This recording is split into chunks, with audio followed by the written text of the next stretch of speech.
des 20 premiers postes, qui nous concernent directement, puisque là, on était acteurs. Donc l'estimatif total des 20 lots était de 3 288 925 €.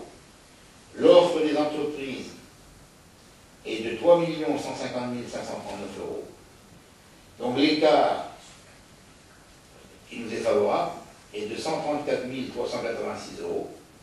Donc avec un écart, donc si je le chiffre en pourcentage, moins 4,09% par rapport à l'estimatif.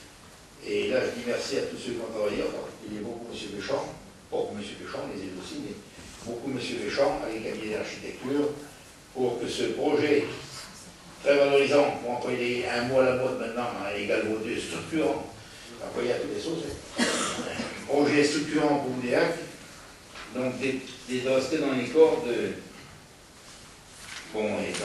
de notre budget et des estimatifs. Je me devais vous informer, j'étais un peu long. C'est vrai que c'est un sujet, c'est pas un investissement de 15 000 €. Bon, voilà en ce qui concerne. Et est-ce qu'il y a, selon la formule consacrée, des demandes d'intervention?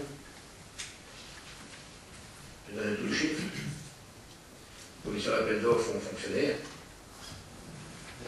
On a souci, tous d'accord en plus, commission d'appel d'offres, à l'unanimité, après les discussions, après les interventions des cabinets, et voilà, donc certaines satisfactions quand même pour un projet de cette envergure. Alors, je prends la suite. Autorisation à signer les avenants. Là, je vais vous expliquer, j'aurais dû vous mettre dans la foulée. Le lot gros œuvre. Là, on a vérifié des architectes qui avaient chiffré un peu bas. Et on trouvait que les entreprises attributaires avaient chiffré par contre haut. Bon, les entreprises, les architectes ont avoué que là, ils n'avaient pas pris en charge tout. Les quantités, c'est ça, M. Béchamp, qui dit un mot là-dessus, n'avaient pas été suffisamment chiffrés. Les retraits, les dossiers se sont faits au mois d'août, au mois de juillet, au mois d'août, les entreprises ont plein de boulot, et certaines entreprises locales n'ont pas retiré le dossier. Oui, alors en fait, dans l'appel d'offres initial, le dossier, le DCE ne comprenait pas de devis descriptif, volume, surface, etc. Et donc beaucoup d'entreprises, d'une part, n'ont pas répondu, parce que ça leur prenait évidemment du temps pour faire les calculs de surface. Et donc, on avait très peu d'offres. On avait 2 offres qui étaient au-dessus de l'estimation des architectes. Il a été décidé donc par la commission d'appel d'offres de demander à l'architecte, et c'est l'objet de l'avenant que vous avez devant les yeux, de refaire donc un estimatif, voilà, un quantitatif des volumes et des surfaces. Et là, on a revu donc dans la remise en concurrence 7 ou 8 entreprises qui ont pris les dossiers et qui ont répondu, avec évidemment des offres qui se sont resserrées. Donc voilà, l'objet en fait de l'avenant. Voilà, avant, oui, on a pris un cabinet, ça nous a coûté 4 700 €, c'est ce que je vous demande de lire maintenant, là. Et ça nous a fait diminuer, parce que là, tout a été chiffré avec les quantités. Oui, Thérèse, merci de ta courtoisie de m'avertir que tu pars. Bonne soirée. Bonne soirée. Mon Raymond, tu as le pouvoir, vos potes. Donc, la prestation complémentaire, qui nous a coûté 4 700 €, nous a permis d'abaisser. La dernière proposition était à 220 000. Et là, l'entreprise Nouette est à 175 000, parce que le cabinet a refixé les quantités exactes. Et donc, il y a eu une nouvelle prise en compte de ce qui était écrit.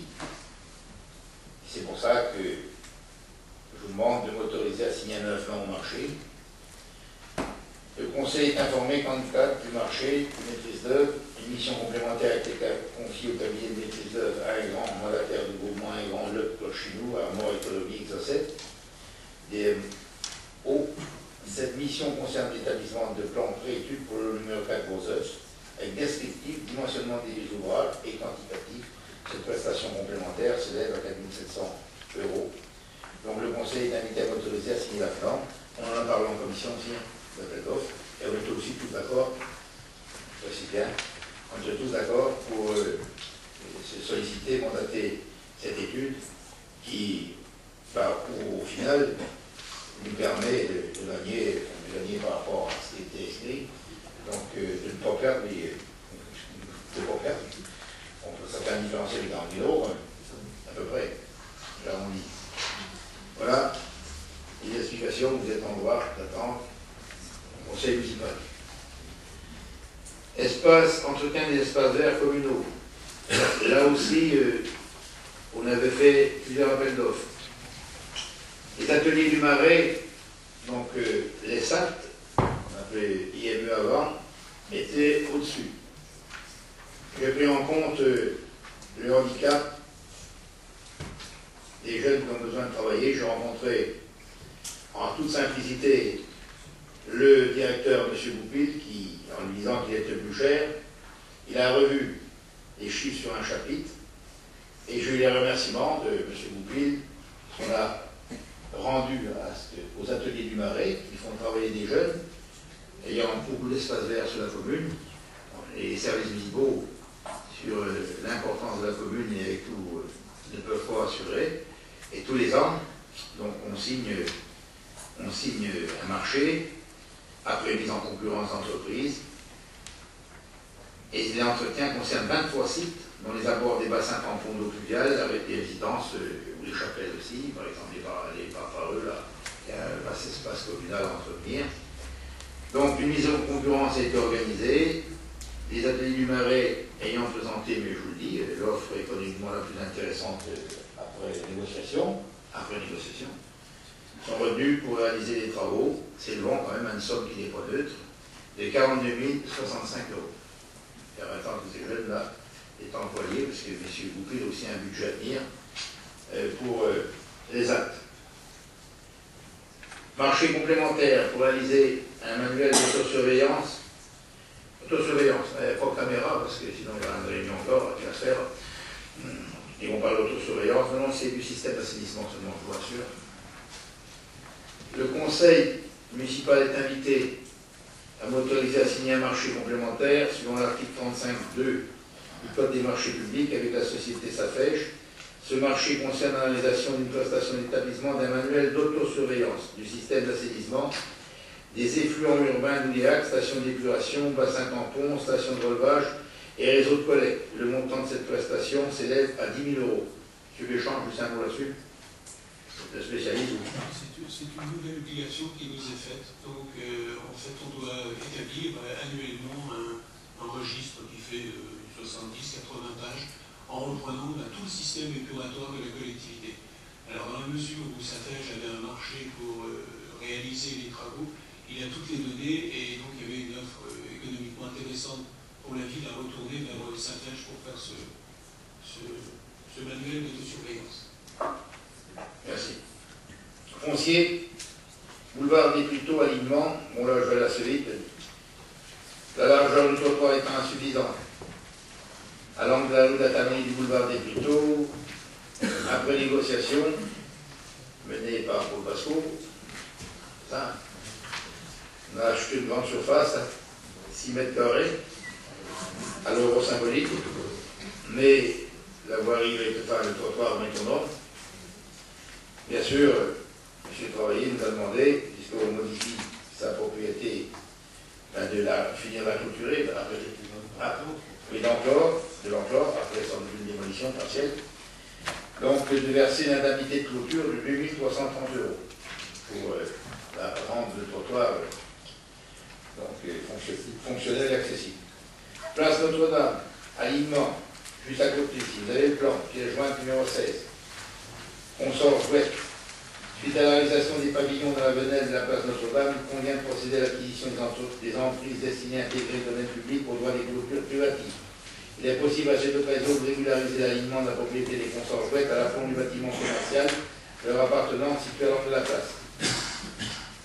Donc le Conseil est invité à m'autoriser et à autoriser l'acquisition en euros symboliques auprès des consorts jouets des parcelles cadastrées, section M, numéro, etc. Une emprise de 50 mètres carrés. Ils ont donné pour l'euro symbolique, participeront ainsi au taux de travaux de moitié. Donc un bon partenariat qui est bien négocié pour eux, ce que j'ai dit. Avec notre personnel aussi. D'accord.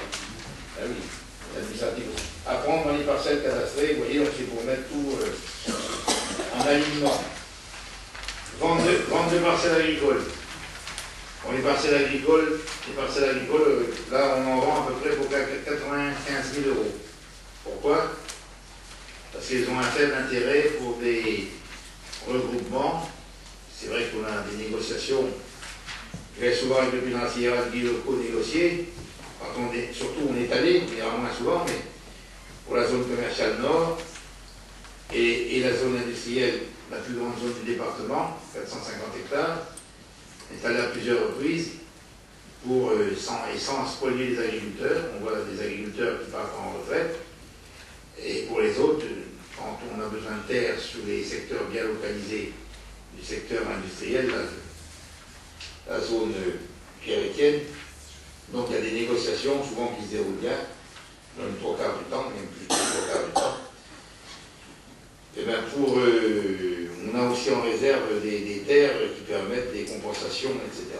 C'est un peu complexe avec les droits à produire, les épandages, etc. Alors les parcelles là, c'est pour justifier, ce sont des exploitants qui les ont déjà, qui appartiennent à la commune. Et c'est une rentrée d'argent qui n'est pas neuve, 95 000 €. Voilà, on a fait une cote, je ne vais pas dire mal taillée, mais pour employer l'expression familière. Les prix sont un peu différents selon que la terre comporte du prêt.